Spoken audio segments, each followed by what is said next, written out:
Hello అండి, అందరికీ నమస్తే. Welcome to my channel. AP రాష్ట్ర వ్యాప్తంగా ఉన్నటువంటి ఎవరైతే తల్లులు ఉన్నారో వారందరికీ సంబంధించి ఈ సూపర్ 6 పథకంలో భాగంగా ఒకటైన ఈ తల్లికి వందనం పథకం గురించి సీఎం చంద్రబాబు నాయుడు గారు ఒక ఊహించిన శుభవార్తనైతే తెలియజేశారు. అది ఏంటి అనేది తెలుసుకోవాలి కనుక అనుకుంటే ఈ వీడియోని ఎక్కడ స్కిప్ చేయకుండా చివరి వరకు చూడండి.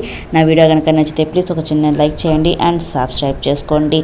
ఈ తల్లికి వందనం పథకం గురించి కొన్ని పథకాలపై ఆసక్తికరమైన విషయాలు అనేది సీఎం చంద్రబాబు నాయుడు గారు తెలియజేశారు. అది ఏంటి అనేది మనమైతే తెలుసుకుందాము.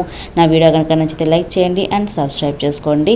గవర్నమెంట్ నుంచి వచ్చే ప్రతి ఒక్క అప్డేట్ నేను మీకు ఎప్పటికెప్పుడు నేనైతే తెలియజేస్తూనే ఉంటాను. ఇక లేట్ చేయకుండా మనమైతే వివరాల్లోకి అయితే వెళ్ళిపోదాము. ఏపీ రాష్ట్ర వ్యాప్తంగా ఉన్నటువంటి ఎవరైతే తల్లులు ఉన్నారో వారందరికీ సంబంధించి ఈ సూపర్ 6 పథకాల్లో భాగమైన ఈ తల్లికి వందనం పథకానికి సంబంధించి ఈ డబ్బులు ఎప్పుడు పడతాయనేది ఇప్పుడు నేనైతే మీకైతే తెలియజేస్తాను. సీఎం చంద్రబాబు నాయుడు గారు సంక్షేమ పథకాల అమలుపై ఆసక్తికరమైన వ్యాఖ్యలైతే చేశారు. నెల్లూరు జిల్లా కందుకూరులో శనివారం పర్యటించిన ఆయన మెటీరియల్ రికవరీ ఫెసిలిటీ సెంటర్ను ప్రారంభించారు. ఈ సందర్భంగా మాట్లాడిన ఆయన రాష్ట్ర ఆర్థిక పరిస్థితులను, సంక్షేమ పథకాల అమలుపై కీలక వ్యాఖ్యలైతే చేశారు.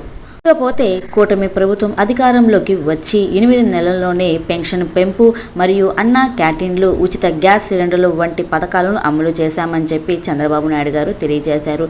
అయితే రాష్ట్రానికి వచ్చే ఆదాయం తక్కువగా ఉండడంతో సంక్షేమ పథకాలను కొనసాగించాలంటే అప్పులు చేయాల్సిన పరిస్థితి నెలకొన్నట్లు పేర్కొన్నారు. ఇకపోతే ఏపీ ఆర్థిక ఇబ్బందులు ఎదుర్కొంటున్న ప్రభుత్వం ఇప్పటికే 64 లక్షల మందికి పెన్షన్లు అందజేస్తుందని చంద్రబాబు నాయుడు గారు తెలియజేశారు. ప్రతి నెల 1వ తేదీన ఇంటికే వెళ్లి పెన్షన్ పంపిణీ చేసే విధానం అమలు చేస్తున్నామని చెప్పి ఈ క్రమంలోని ఎన్టీఆర్ భరోసా పేరుతో శ్రీకారం చుట్టినట్లు వివరాలు అయితే తెలియజేశారు. ఇకపోతే సంవత్సరానికి 33 కోట్లు పెన్షన్ కోసం ఖర్చు చేస్తున్నాం. ఉచిత గ్యాస్ సిలిండర్లు, అన్న క్యాంటీన్లు వంటి హామీలను కూడా 8 నెలల్లోనే అమలు చేశారంటూ సీఎం చంద్రబాబు నాయుడు గారు ఆయన వాక్యాల్లో ఆయనైతే తెలియజేశారు. ఈ ఏడాది నుండి తల్లికి వందనం పథకం కూడా రాష్ట్రంలో అర్హులైన అందరికీ అందజేస్తామని చెప్పి తెలియజేశారు. ఇకపోతే గత వైసీపీ ప్రభుత్వ హయాంలో రాష్ట్ర ఆర్థిక పరిస్థితి దిగజారిందని, 10 లక్షల కోట్లకు పైగా అప్పులు చేసిన రాష్ట్ర సంపద పెరగలేదని చెప్పి సీఎం చంద్రబాబు నాయుడు గారు విమర్శించారు. ఇప్పుడు ఆ అప్పులు తీర్చాల్సిన బాధ్యత తమపై పడిందని చెప్పి ఏపీ ప్రభుత్వం తెలియజేసింది. అందుకని చెత్త నుండి సంపదను సృష్టించే కార్యక్రమాలను చేపట్టినట్లు చంద్రబాబు నాయుడు గారు తెలియజేశారు.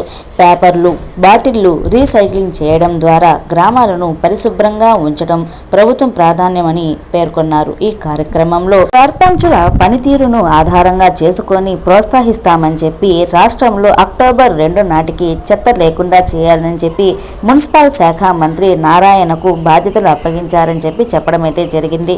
ఇక తర్వాత చూసుకుంటే పీఎం సూర్య ఘర్ పథకం కింద ఇళ్లపై సోలార్ ప్యానెట్లను ఏర్పాటు చేసుకుని సొంతంగా సౌర విద్యుత్ ఉత్పత్తి చేసుకోవచ్చని చంద్రబాబు నాయుడు గారు సూచించారు. అలాగే రాష్ట్రంలో పేదరికం నిర్మూలన లక్ష్యంగా P4 విధానం త్వరలో ప్రవేశపెడుతున్నట్లు ప్రకటించారు.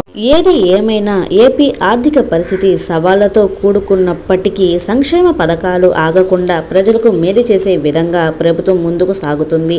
సీఎం చంద్రబాబు నాయుడు గారు ఈ తల్లికి వందనం పథకానికి సంబంధించి గైడ్ లైన్స్ అనేది తొందరలో విడుదల చేయబోతున్నారు. ప్రతి ఒక్కరికి అంటే తల్లి ఖాతాలో ప్రతి ఒక్క బిడ్డకి 15,000 రూపాయల చొప్పున వారి ఖాతాలో జమ చేయనున్నారన్నమాట. ఓకేనా అండి?